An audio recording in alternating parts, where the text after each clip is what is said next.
നിങ്ങളുടെ favourite shows ഇനി ഒരിക്കലും മിസ്സാവില്ല. ഇപ്പോൾ C5 കാണും നിങ്ങളുടെ ഫേവറേറ്റ് ഷോ തികച്ചും സൗജന്യമായി.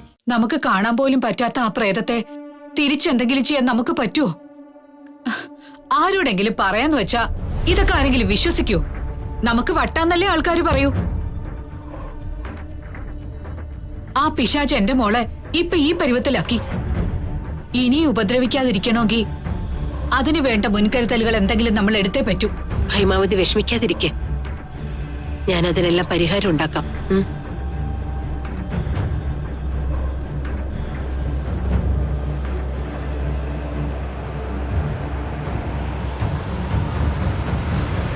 നീ എന്താ നോക്കിയിരിക്കുന്നേ?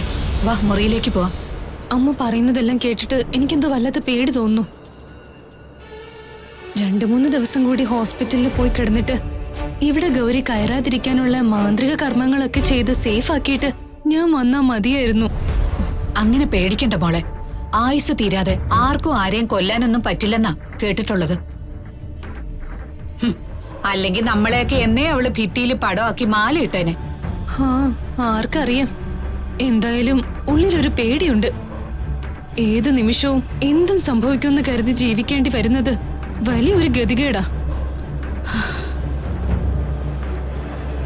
എന്നാലും നമ്മൾ പൂജ നടത്തി ബന്ധിച്ചതെല്ലാം പൊട്ടിച്ചെറിഞ്ഞ് ഗൗരി എങ്ങനെ രക്ഷപ്പെട്ടെന്ന് മനസ്സിലാവാത്തത്.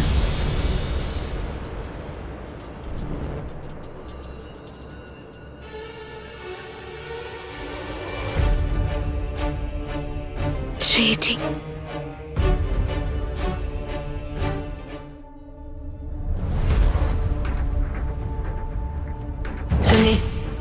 നീ എനിക്കൊരു ഹെൽപ്പ് ചെയ്യണം.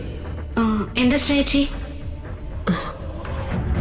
വിവാഹം കഴിഞ്ഞ ഉടനെ മഹിയേട്ടന് കൊടുക്കാൻ ഞാനൊരു സർപ്രൈസ് ഗിഫ്റ്റ് വാങ്ങി വെച്ചിട്ടുണ്ട്.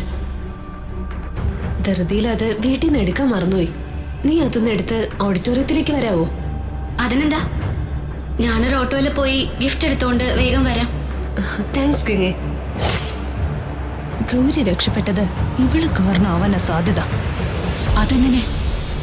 കല്യാണ സമയത്ത് ഞാൻ ഇവൾക്ക് വെച്ച കെണിൽ നിന്ന് എങ്ങനെ അവള് രക്ഷപ്പെട്ടതെന്നാ എനിക്ക് അറിയേണ്ടത്. എന്നാലേ നമ്മുടെ ഈ ചോദ്യത്തിന് ഉത്തരം കിട്ടൂ. ശ്രേയച്ചി, ഇപ്പൊ എങ്ങനെയുണ്ട്? ഇങ്ങനെയൊക്കെ തന്നെയുണ്ട്. കണ്ടിട്ട് നിനക്ക് സന്തോഷായില്ലേ? അയ്യോ ശ്രേയച്ചി, എന്താ ഇങ്ങനെയൊക്കെ പറയുന്നത്? വേദനയൊക്കെ കുറവുണ്ടോന്ന് ചോദിച്ചാ ഞാൻ. എന്റെ വേദന ഒരിക്കലും കുറയില്ല.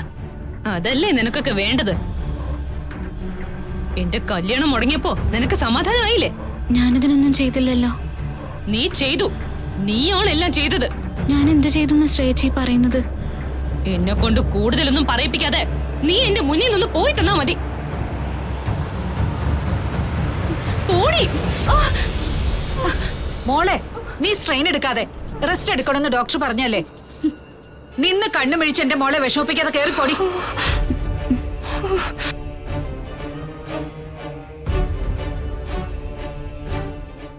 നീ എന്തിനാ ശ്രേയ ഇങ്ങനെ ചെയ്യുന്നേ? നീ സ്ട്രെയിൻ എടുത്താ അതിന്റെ ദോഷം നിനക്ക് തന്നെയല്ലേ? അവൾ ഇവിടെ എന്താന്ന് ഒപ്പിച്ചു വെച്ചതെന്ന് ചോദിച്ചിരുന്നെങ്കിൽ കാര്യമെങ്കിലും അറിയായിരുന്നു. ഇത് വെറുതെ ഒരു പ്രയോജനവും ഇല്ലാതെ.